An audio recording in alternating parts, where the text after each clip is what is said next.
새해 둘째 주일입니다. 하나님이 은혜로 허락하신 2022년 새해를 하나님의 은혜 가운데 시작하시고 하나님의 은혜 가운데 살아 가실 줄로 믿습니다. 우리가 비록 환경이 힘들고 어렵더라도 모든 것들이 하나님의 은혜임을 깨닫고 하나님 앞에 감사하며 한 걸음씩 나아가다 보면은 하나님의 은혜 안에서 예비된 큰 축복을 받아 누리게 될 줄로 믿으시기 바랍니다. 성탄절에 이어 지난 시간에는 태초부터 말씀으로 성부 하나님과 함께 계시며 말씀으로 천지 만물을 창조하신 예수님이 어둠의 세상에서 고통당하다가 멸망당할 인생들을 구원하실 하나님 아버지의 뜻을 이루시려고 육신의 몸으로 이 땅에 찾아오셨음을 확인하는 시간이었습니다. 홀로 생명이신 예수님이 어둠의 세상을 비추시는 참빛으로 우리 가운데 오셔서 보이지 않는 하나님 아버지 안에 있는 은혜와 진리를 나타내 보이심으로 모든 사람들이 보고 믿어 영생을 얻게 하셨습니다. 그럼에도 불구하고 무지한 사람들은 참빛으로 오신 예수님을 영접하지 않았습니다. 누구든지 영접하고 믿기만 하면 하나님의 자녀가 되고 영생을 누릴 수도 있는데 말입니다. 당시 많은 사람들은 아주 간절한 마음으로 메시아가 오시기를 손꼽아 기다렸습니다. 왜냐하면 당시 이스라엘은 로마의 식민 통치를 받으면서 고통스러운 그런 삶을 살고 있었기 때문입니다. 그들은 하나님의 선민이면서도 하나님을 잃어버렸습니다. 하나님의 말씀이 전혀 들리지 않는 절망의 시대를 400년 동안이나 살고 있었습니다. 그때 하나님이 참빛으로 오신 예수님의 길을 준비하라고 세례 요한을 보내주셨습니다. 그는 참빛으로 오신 예수님이 말씀으로 하나님 아버지의 품 속에 계시다가 모든 믿는 자들에게 영생을 주시기 위하여 오신 독생하신 하나님이심을 증언하여 믿게 하려는 자였습니다.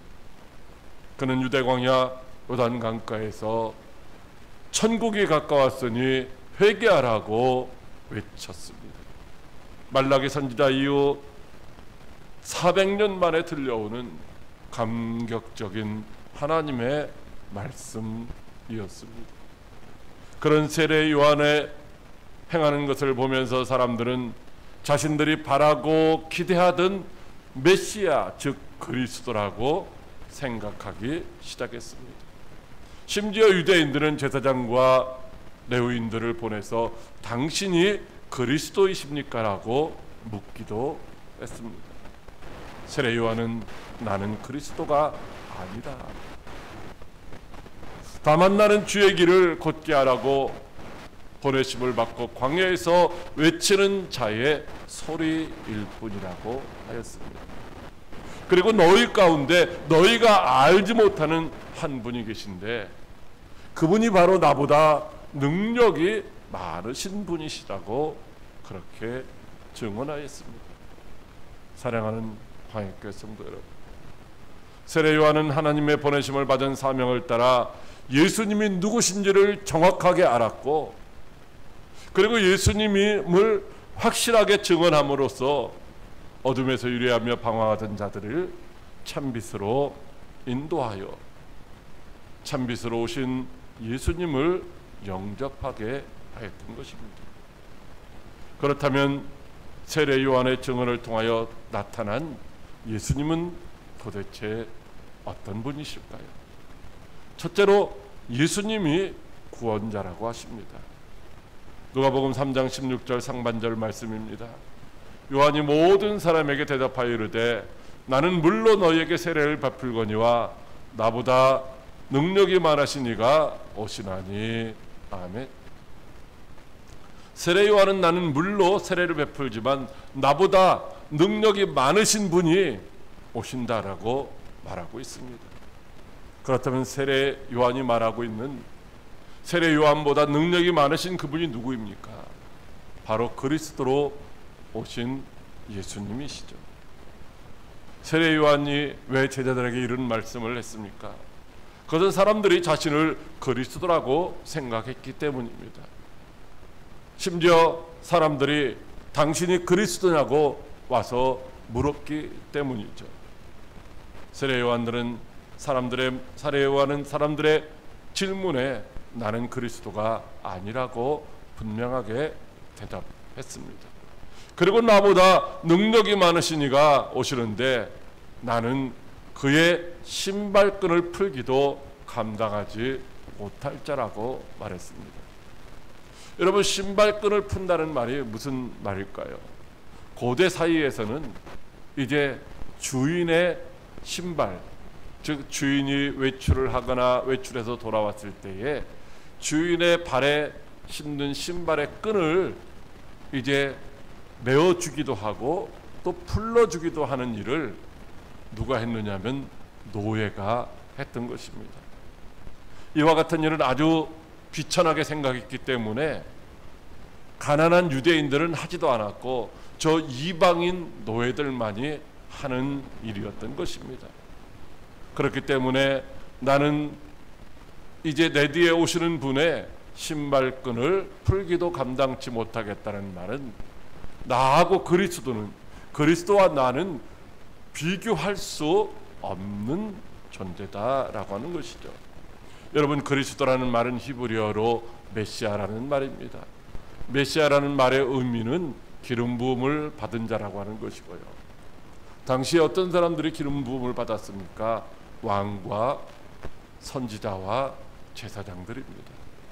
그러니까 기름 부음을 받은 자라는 말은 왕직과 선지자직과 제사장직을 가지고 고통당하는 자기 백성들을 구원할 구원자이시라는 말씀인 줄 믿으시기 바랍니다. 세례 요한의 말은 들은 사람들로 하여금 세례 요한이 그런 구원자라고 생각하게끔 했던 것입니다. 그러나 세례 요한은 자신은 구원자가 될 수도 없고 다만 구원자이신 예수님께로 인도하는 그런 역할을 하는 자라고 했습니다. 그래서 그 역할이 무슨 역할입니까?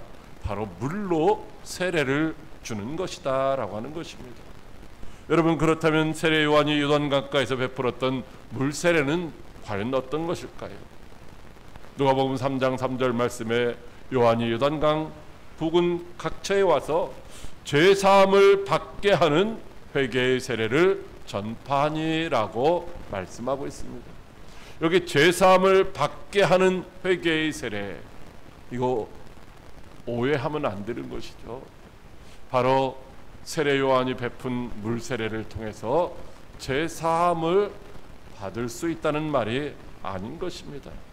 세례 요한의 물 세례는 죄 사함을 받는 것이 아니라 죄 사함을 위한 회개의 세례다라고 하는 것입니다.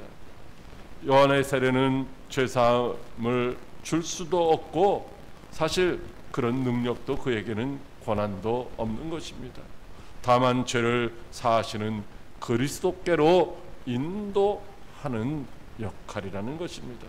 그래서 마태복음에도 나는 너희로 회개하게 하기 위하여 물로 세례를 베풀었다라고 했습니다. 세례 요한이 베푼 물 세례는 제사함으로 이끌어주는 수단이라는 것입니다. 세례 요한은 자신은 죄를 사하는 권세도 자격도 없지만 자기 뒤에 오시는 그 능력이 많으신 예수님이 죄를 사하시는 분이고 죄에서 너희들을 구원하실 분이라고 증언해 주고 있는 줄로 믿으시기 바랍니다.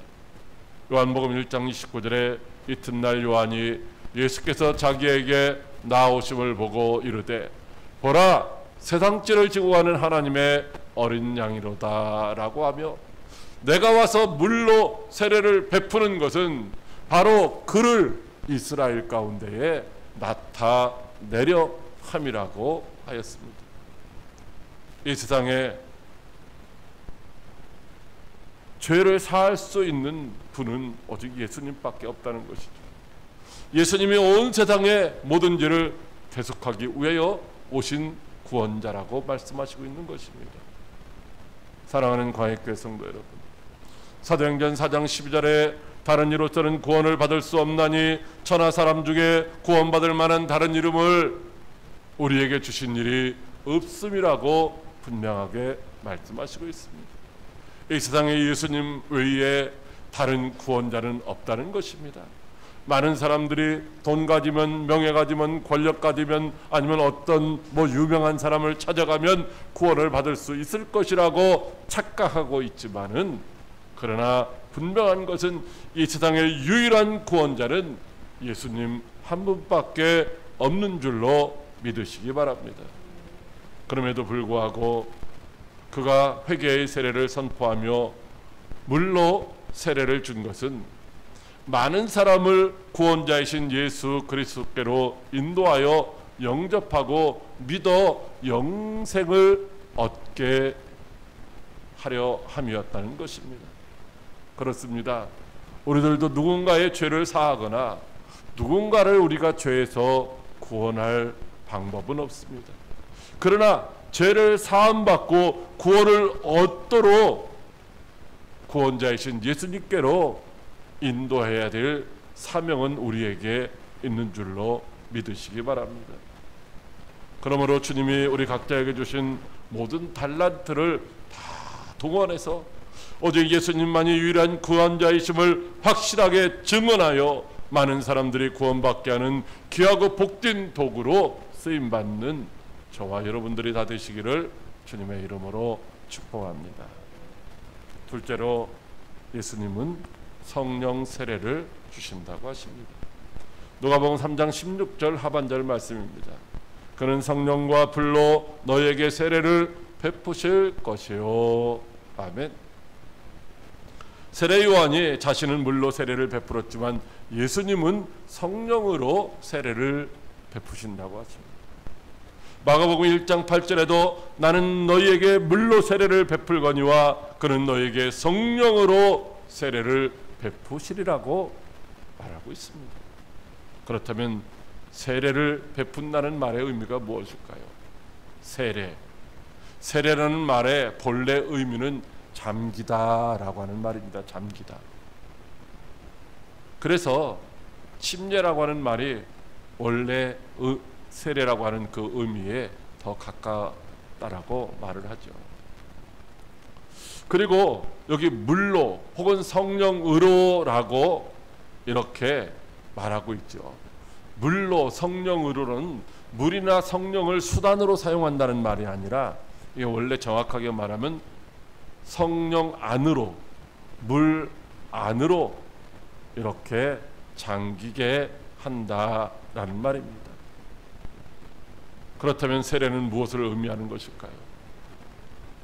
열왕기하 5장 14절에 나아만이 이에 내려가서 하나님의 사람의 말대로 요단강에 7번 몸을 잠그니 그의 살이 어린아이의 살같이 회복되어 깨끗하게 되었더라 라고 하십니다. 당시 아람 나라 군대 장관이었던 나아만이 납병에 걸려서 그 납병을 고치고자 이스라엘의 선지자인 엘리사를 찾아왔습니다. 그때 엘리사는 너는 가서 요단강에 몸을 7번 씻으라 내 살이 회복되어 깨끗하리라고 말해 주었습니다. 우여곡절 끝에 나아만은 요단강물에 몸을 7번 잠그니 그의 살이 깨끗하게 회복되었던 것입니다. 바로 여기서 말하는 잠그니라고 하는 말에서 신약성경에 세례라고 하는 말이 나온 것입니다. 그러므로 세례는 씻는다는 의미를 가지고 있고요. 즉 죄를 씻어 깨끗하게 한다는 말입니다. 뿐만 아니라 갈라디아서 3장 27절에 누구든지 그리스도와 합하기 위하여 세례를 받은 자는 그리스도로 옷 입었느니라고 말씀하시고 로마서 8장 3절에 무릇 그리스도 예수와 합하여 세례를 받은 우리는 그의 죽으심과 합하여 세례를 받은 줄을 알지 못하느냐라고 말씀하시고 있습니다. 그러니까 신약 성경에서 세례는 예수 그리스도와 연합한다라고 하는 의미를 가지고 사용되었다는 말입니다.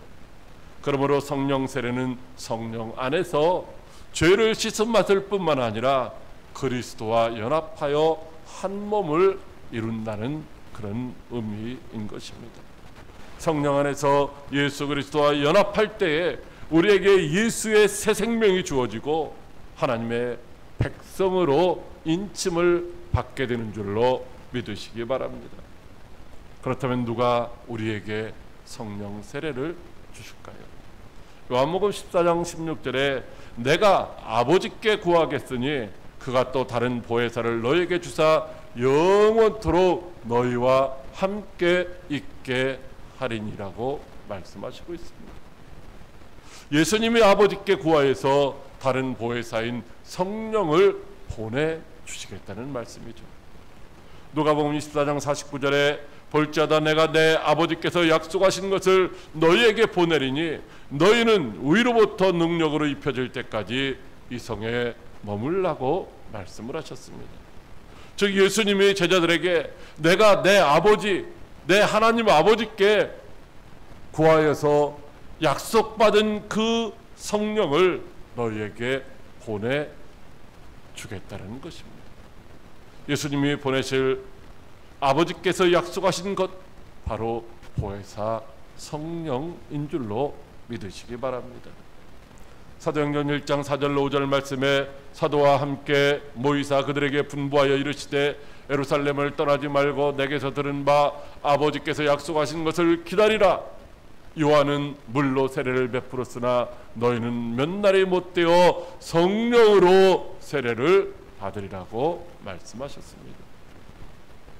결국 예루살렘에서 주님의 말씀을 듣고 기다리던 제자들은 예수님이 보내신 성령의 세례를 받았습니다. 그러므로 예수님만이 보혜사 성령을 우리에게 보내사 성령의 세례를 받게 하시는 분인 줄 믿으시기 바랍니다. 오직 예수님만이 하나님 아버지께 구하여 보혜사 성령을 보내사 우리가 성령의 세례로 죄를 씻음받고 예수 그리스도와 하나가 되어 예수 안에 있는 생명을 누리게 하시는 줄로 믿으시기 바랍니다. 셋째로 예수님이 심판주라고 하십니다. 누가복음 3장 17절 말씀입니다. 손에 키를 들고 자기의 타작마당을 정하게 하사 알곡은 모아 곡간에 들이고 쭉정이는 꺼지지 않는 불에 태우시리라. 아멘. 세례 요한은 예수님이 우리의 구원자이시며 성령으로 세례를 주시는 분이라고 증언했습니다. 그리고 손에 키를 들고 타작마당에서 알곡과 쭉정이를 가르시는 분이라고 증언합니다. 예수님의 손에 있는 키는 원래 그 단어의 의미는 깨끗하게 한다라는 그런 의미가 있습니다. 곡식의 나다를 바람에 까불러서 쭉정이는 마당에 그리고 알곡은 키 안에 남게 하는 추수할 때 사용하는 도구이죠. 어떤 사람은 키를 오줌 쌌을 때 소금 받으러 갈 때 뒤집어 쓰고 가는 것으로 착각하고 있는데 그것은 이제 올바른 사용법이 아닌 것이죠. 며칠 전에 그 TV에서 보니까 그렇게 키를 뒤집어 쓰고 유재석인가 하는 사람이 나오는 장면이 있더라고요. 여러분 키는 알곡과 쭉정이를 가르는 도구다라는 것입니다. 여기서 말하고 있는 알곡은 어떤 것이냐? 바로 큰 시련과 환난과 고난과 고통 가운데서도 코로나19와 같은 질병 가운데서도 하나님의 말씀을 믿음으로 끝까지 순종한 사람들을 알곡이라고 말하고 있고, 쭉정이는 이제 주님이 말씀하신 회개에 합당한 열매, 그 열매를 맺지 못하는 자들이 바로 쭉정이라고 말씀하시고 있는 것입니다. 예수님은 그렇게 알곡과 쭉정이를 확실하게 구분하시는 분이십니다. 그래야 알고 곳간에 들이시고 쭉정이는 꺼지지 않는 불에 태우시는 줄로 믿으시기 바랍니다. 요한복음 3장 18절에 그를 믿는 자는 심판을 받지 아니할 것이요 믿지 아니하는 자는 하나님의 독생자의 이름을 믿지 아니함으로 벌써 심판을 받은 것이라고 말씀하시고 있습니다. 예수 그리스도를 믿지 않는 자들은 누구나 예외 없이 다 심판을 받는다는 것이죠. 예수님 당시 대부분의 사람들은 자신들을 로마의 압제와 가난과 질병의 고통으로부터 구원해 줄 메시아 즉 그리스도를 애타게 기다렸습니다. 그리고 그리스도가 오시면 자신들은 다 구원받고 자유를 누리게 될 것이지만 이방인들은 그 메시아의 그리스도의 심판을 받아 멸망할 것이라고 생각했습니다. 그러나 주님은 분명하게 말씀하시기를 누구든지 믿는 자는 구원받지만 누구든지 믿는 자는 심판에 이르지 않지만 믿지 않는 자는 다 심판을 받는다고 말씀해 주시고 있습니다. 그렇다면 누가 예수님을 믿지 않는 자들을 심판하는 것일까요? 요한복음 5장 22절에 아버지께서 아무도 심판하지 아니하시고 심판을 다 아들에게 맡기셨다라고 말씀하시고 있습니다. 하나님 아버지가 세상을 직접 심판하시지 않고 아들이신 예수님에게 다 맡기셨다는 것입니다. 그래서 우리가 심판날에 그리스도의 심판대 앞에 다 서게 된다는 것입니다. 그러므로 오직 세상을 심판하실 분은 예수 그리스도 한 분밖에 없는 줄로 믿으시기 바랍니다. 대통령이 심판하는 것도 아니고 판사나 검사가 심판하는 것도 아니고 핵무기를 가진 사람들이 심판하는 것도 아니고 오직 이제 예수님만이 알곡과 쭉정이를 구분해서 알곡은 천국에 쭉정이는 지옥 타는 볼에 이제 던져 넣으시는 분인 줄 믿으시기 바랍니다. 사랑하는 광역교회 성도 여러분, 죄악이 가득한 이 세상에서 잠시 잠깐 살다가 갈 인생인 우리들은 무엇보다도 중요한 것이 예수님이 누구신지를 바로 알고 바로 믿고 바로 증언하는 증인이 되어야 할 줄로 믿으시기 바랍니다. 예수님만이 우리의 유일한 구원자이심을 믿으십니까? 예수님만이 우리에게 성령으로 세례를 주시는 분이신 줄 믿으십니까? 예수님만이 우리를 심판하실 심판자인 줄 믿으십니까? 여러분은 지금 예수님을 믿음으로 구원받으셨습니까? 그렇다면 여러분들은 지금 성령의 세례를 받고 성령으로 충만한 상태에 있으십니까? 항상 예수님이 보내신 보혜사 성령님의 지도와 인도함을 받는 자만이 심판주로 오시는 예수님 앞에서 알곡이라고 인정받고 천국 곳간에 들임을 받을 수 있는 자인 줄 믿으시기 바랍니다.